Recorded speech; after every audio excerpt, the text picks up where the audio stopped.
పెద్దపల్లి శంకర్ గారు షాద్నగర్ గౌరవ శాసనసభ్యులు.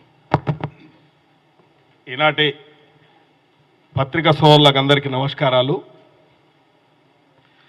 మొన్న జరిగిన తెలంగాణ రాష్ట్రంలో సార్వత్రిక ఎన్నికల్లో ప్రజలు ఇచ్చిన తీర్పుకు ఘోర పరాజయం చెంది ఫామ్ హౌస్కే పరిమితమై తెలంగాణ రాష్ట్రంలో తెలంగాణ ప్రజలకు కావలసిన సమస్యలు నిర్భయంగా చర్చిద్దామని చెప్పి రాష్ట్ర ముఖ్యమంత్రి వర్యులు శాసనసభలో చెప్తే గాబరపడుతూ గడబడి చేస్తూ ఒక బాధ్యత కలిగిన ప్రతిపక్ష నేత కేసీఆర్ గారు అసెంబ్లీకి రాకుండా మేడిగడ్డ కాళేశ్వరం నిధులు దుర్వినియోగమైనవి, అవినీతికి పాల్పడ్డారని చెప్పి శాసనసభలో ఆ సమస్య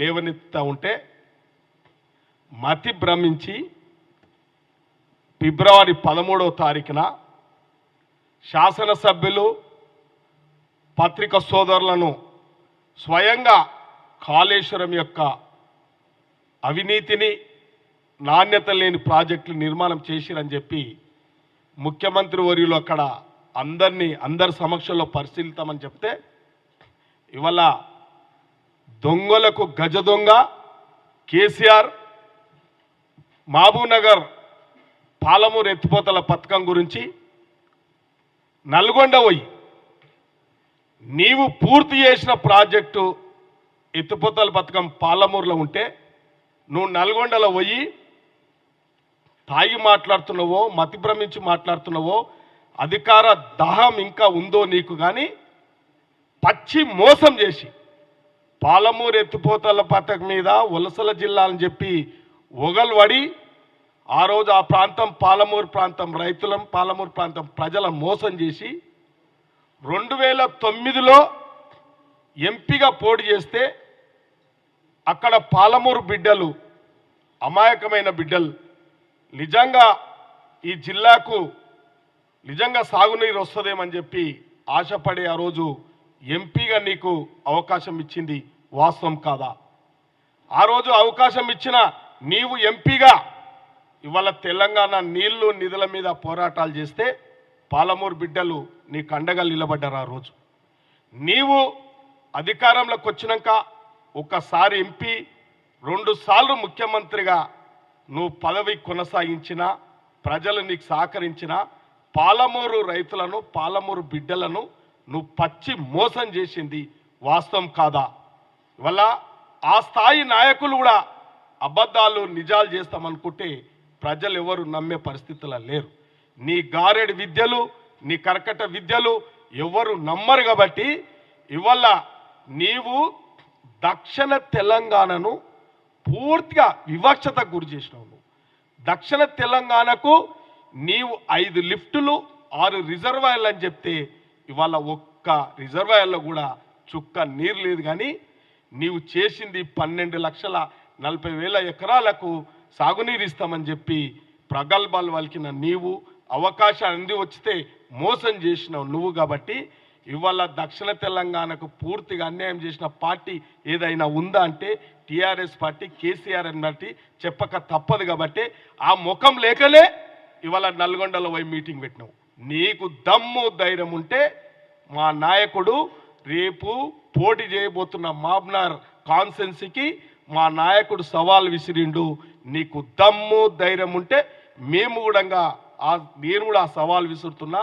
నీవు చిత్తశుద్ధితోని ఈ యొక్క 6 రిజర్వాయర్లు పాలమూరు ఎత్తిపోతల పథకం 80% పూర్తి చేసినామని చెప్పి ప్రగల్భాలు కలిగినావు. కాబట్టి నీ వచ్చి ప్రజాక్షేత్రంలో నువ్వు నిజంగా 80% పూర్తి చేసినామనే దమ్ము ధైర్యం నీకుంటే పాలమూరు మహబూబ్నగర్ ఎంపీ నియోజకవర్గం నుంచి నువ్వు పోటీ చేయి. ప్రజలు నిజంగా నీకు అవకాశం ఇచ్చినట్లయితే 80% పూర్తి చేసినట్టని ప్రజలము మేము కూడా నమ్ముతాం. కాబట్టి కాసుకో. నువ్వు లక్షిందేపల్లి ఎన్నిసార్లు చెప్పినవు, నువ్వు ప్రతి ప్రతి ఎజెండాలో పెట్టినావు, ప్రతి మేనిఫెస్టోలో పెట్టినావు. లక్షిందేపల్లి ఎత్తైన ప్రాంతం షాద్నగరు, ఎడారి ప్రాంతం షాద్నగరు, సాగునీరు లేదు, తాగునీరు లేదని చెప్పి ఇవాళ ప్రతి ఎలక్షన్ మీటింగ్లలో చెప్పి అక్కడ రైతులను మోసం చేసిర్రు. అక్కడ మేమందరం ప్రతిపక్షాలు ఉన్నప్పుడంగా ఆ లక్షిందేపల్లి రిజర్వాయర్ను చేపట్టాలి, ఇక్కడ ప్రాంతాన్ని ఆదుకోవాలి, సాగునీరు లేదు, తాగునీరు లేదని చెప్పి స్వయాన్ని ఇప్పుడున్న ముఖ్యమంత్రి వర్యులు ఉత్తమ్ కుమార్ రెడ్డి గారు, వంశీచందర్ రెడ్డి గారు, కోమటిరెడ్డి వెంకటరెడ్డి గారు కూడా ఎన్నోసార్లు ఆ దీక్ష కూడా చేపట్టడం జరిగింది. 2 సార్లు దీక్ష చేయడం కూడా జరిగింది. కాబట్టి మీరు పచ్చి మోసం చేసినావు. కనీసం ఒక లక్షిందేపల్లి రిజర్వాయర్ గురించి ఇప్పటికొక నోటిఫికేషన్ కూడా ఇవ్వలే, ల్యాండ్ అక్వైర్ కూడా కాలే. కనీసం ల్యాండ్ అక్వైజేషన్ కూడా ఒక నోటిఫికేషన్ ఇయ్యను. ఈ యొక్క పచ్చి అబద్ధాల కొరివి, పచ్చి అబద్ధాలు ఆడే ఒక మాట చెప్పాలంటే నిజంగా మతిభ్రమించి మాట్లాడుతున్నాడు. కాబట్టి ఏమన్నా అవసరం ఉంటే అతనికి సరైన వైద్యం కూడా చేయించాలి టీఆర్ఎస్ నాయకులు అని చెప్పి చెప్పుకుంటూ, రేపు రాబోయే కాలంలో ఏది ఏమైనా ఈ కాంగ్రెస్ పార్టీకి చిత్తశుద్ధి ఉంది. ఆ రోజు రాజశేఖర్ రెడ్డి వాస్తవానికి జలయజ్ఞంలో కార్యక్రమం ప్రాణహిత చేవెళ్ళ గుణంగా ఆ రోజు వారు శాంక్షన్ చేయడం జరిగింది, డబ్బులు కూడా రిలీజ్ చేయడం జరిగింది. కానీ వీరు వచ్చిన తర్వాత ప్రాణహిత చేవెలను ఊసు కూడా లేకుండా చేసిరు. కాబట్టి రేపు రాబోయే కాలంలో షాద్నార్ ప్రాంతంలో లక్షిందేపల్లి రిజర్వాయర్ ఏ పరిస్థితులైనా ఆ నిర్మాణం చేపడతాం. కాబట్టి ఇవాళ వారు అన్నట్టు వారు మాట్లాడినవన్నీ పచ్చి అబద్ధాలు. ఏదో ఆయన మాట్లాడిన దాంట్లో ఒక్క నిజం కూడా లేదు. కాబట్టి మేము కూడా ఏం చేస్తున్నామంటే ఇవాళ రేపు పాలమూరు ఎత్తిపోతల పథకం నిజంగా మాకు కూడా తెలియదు, 80% వచ్చినాయని చెప్తుండు. ఆ నీళ్లు లక్షిందేపల్లిలో ఎక్కడ నీళ్లు ఉన్నవి పోయి మా రైతులను తీసుకొని పోయి నాకు కూడా తెలియదు. మరి నేను కూడా పోయి నాకు కూడా మరి ఒక శాసనసభ్యుడిగా రిప్రజెంటేటివ్గా ఉన్నా అక్కడ. కాబట్టి ఎప్పుడు పూర్తయిందో నాకే తెలియదు. కాబట్టి నీళ్ళు వచ్చినాయి అంటే సంతోషంగా పోయి ఆ నీళ్లను అందులో పోయి స్నానం చేసి ఆ పవిత్రమైన నీళ్లను కూడా షాద్నార్కి తీసుకొచ్చి ఇంటింటికి సప్లై చేస్తా కేసీఆర్ చెప్తున్నాడు. కాబట్టి తప్పకుండా రేపు లక్షిందేపల్లి రిజర్వాయర్ ఎక్కడైతుందో అక్కడ మా రైతుల సమక్షంలో తప్పకుండా అక్కడ పోయి కూడా మేము చూస్తామని చెప్పి పత్రిముఖంగా ఎలక్ట్రాన్ మీడియా ముఖంగా కూడా తెలియజేయడం జరుగుతుంది. పర్ణికా రెడ్డి గారు నారాయణపేట